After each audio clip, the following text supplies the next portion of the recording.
Hello dear student, आप लोग अच्छे होंगे उम्मीद करते हैं और मैं भी अच्छा हूँ। चलिए आगे हम लोग बढ़ते हैं क्लास की ओर। और क्लास 12 का आप लोग चैप्टर 11 देख रहे हैं, जिसमें चैप्टर का नाम है हंसते हुए मेरा अकेलापन। ठीक है साथियों, और मैं ये बता दूं कि एक चैप्टर गद्यखंड से है। ठीक है साथियों, और इसमें हम लोग महत्वपूर्ण ऑब्जेक्टिव को सिर्फ देखेंगे। ठीक है, बाकी आपका सब्जेक्टिव और समरी ये सारे चीज़ आएंगे, बट मैं ऑब्जेक्टिव गद्यखंड का पूरी तरह कंप्लीट कर लेता हूँ, उसके बाद फिर एक एक करके आपका समरी भी आने लगेगा। ठीक है, चलिए हम लोग आगे बढ़ते हुए देखेंगे ऑब्जेक्टिव 1।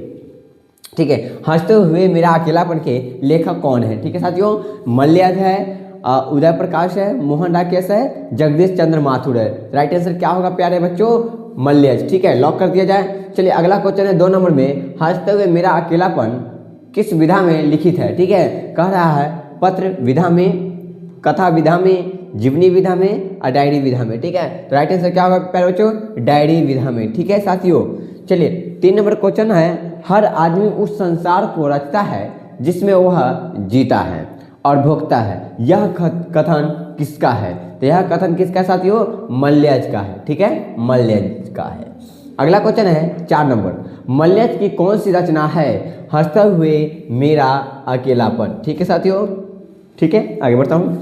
5 नंबर क्वेश्चन है, मल्यज का जन्म कहाँ हुआ था? तो मल्यज का जन्म आजमगढ़ में हुआ था। ठीक है प्यारे बच्चों, चलिए अगला क्वेश्चन देखता हूँ, मल्यज का जन्म हुआ था कहाँ कब हुआ था साथी? 1935 ईस्वी में हुआ था। ठीक है, 7 नंबर क्वेश्चन है, मल्यज ने किस मंत्रालय में नौकरी की? तो जो मंत्रालय था वह कृषि मंत्रालय था। ठीक है साथियों, कृषि मंत्रालय। 8 नंबर क्वेश्चन है, मल्यज के पिता का क्या नाम था? रामनाथ वर्मा, दीनानाथ वर्मा, त्रिलोकीनाथ वर्मा, इनमें से कोई नहीं। राइट आंसर क्या होगा प्यारे बच्चों? त्रिलोकीनाथ वर्मा। ठीक है, क्वेश्चन नंबर 9, मल्यज के अनुसार किस कर्म के बिना मानवीयता अधूरी है? तो रचनात्मक कर्म के बिना मानवता अधूरी है। 10 नंबर क्वेश्चन, मल्यज छात्र जीवन में किस रोग से ग्रसित थे? तो मल्यज छात्र जीवन में क्षय रोग से ग्रसित थे। क्या कहते हैं इसको? क्षय रोग से मल्यज जी ग्रसित थे। क्वेश्चन नंबर 11, सेब बेचने वाली लड़की की आयु कितनी थी? सेब बेचने वाली लड़की की आयु 7 से 8 साल की थी। ठीक है, चलिए अगला क्वेश्चन है 12 नंबर, सूचना केंद्र में लेखक को आकर्षित करने वाला अधेड़ व्यक्ति कौन था? ठीक है, तो अधेड़ व्यक्ति का नाम था बलभद्र ठाकुर। क्या था साथियों? बलभद्र ठाकुर। क्वेश्चन नंबर 13, निम्नलिखित में से कौन सी मल्यज की आलोचना है? कविता से साक्षात्कार की ओर। ठीक है, अगला क्वेश्चन है 14 नंबर, पेड़ किस लिए काटे जा रहे हैं? तो पेड़ किस लिए? बेचने के लिए, घर बनाने के लिए, ईंधन के लिए, इनमें से कोई नहीं। तो साथ ही मैं बता दूं, ईंधन के लिए पेड़ काटे जा रहे हैं। ठीक है, 15 नंबर क्वेश्चन, मल्यज की माँ का नाम क्या था? तो मल्यज की माँ का नाम प्रभावती था। क्या नाम था साथी? प्रभावती। क्वेश्चन नंबर 16 कह रहा है, मल्यज ने एमए किस विश्वविद्यालय से किया? एमए किस विश्वविद्यालय से किया? तो विश्वविद्यालय का नाम था इलाहाबाद विश्वविद्यालय। ठीक है साथी, इलाहाबाद विश्वविद्यालय। अगला क्वेश्चन है 17 में, सुरक्षा कहाँ हो सकती है? सुरक्षा कहाँ हो सकती है? तो सुरक्षा जो होगा चुनौती को झेलने में हो सकती है। ठीक है, चुनौती को झेलने में।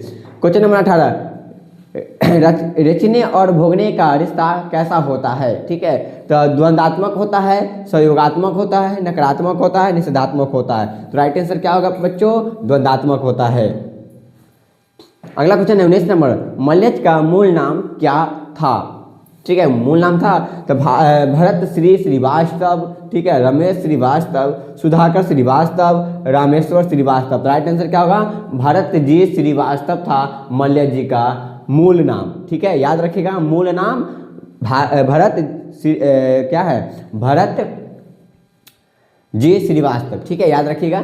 अगला क्वेश्चन है 20 नंबर, कौन सी रचना मल्यज की है? एक चादर मैली सी, कविता से साक्षात्कार की ओर, भीनी भीनी भीनी चदरिया और मौत मुस्कुराई। ठीक है, तो याद रखिएगा इस राइट आंसर क्या होगा? कविता से साक्षात्कार की ओर। ठीक है, चलिए 21 नंबर क्वेश्चन है, कौन सी रचना मल्यज की नहीं है? ठीक है, तो सुनो राधिके। क्या है? सुनो राधिके किनका है?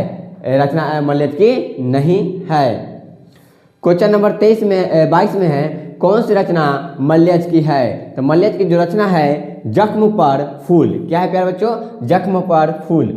अगला ऑब्जेक्टिव है 23 नंबर, कहता है जख्म पर फूल नामक कविता कब लिखी? ठीक है, 1969 में, 1971 में, 1970 में, 1975 में। राइट आंसर क्या होगा प्यारे बच्चों? 1971 में आंसर इसका होगा। ठीक है, अगला क्वेश्चन है 24 में, कविता संग्रह है। क्या है कविता संग्रह? जख्म पर धूल। ठीक है, चलिए ये रहा आपका 24 ऑब्जेक्टिव और हम लोग इसका आंसर भी आप लोग देख सकते हैं, इसलिए कि आपको बाद में कॉपी में नोट करना होगा तो उस समय दिक्कत ना हो। ठीक है, ये रहा आपका आंसर। ठीक है साथियों, चलिए स्क्रीनशॉट ले लीजिए आप लोग और ये रहा आपका ऑब्जेक्टिव कंप्लीट हुआ और हम लोग फिर मिलते हैं नेक्स्ट वीडियो के साथ।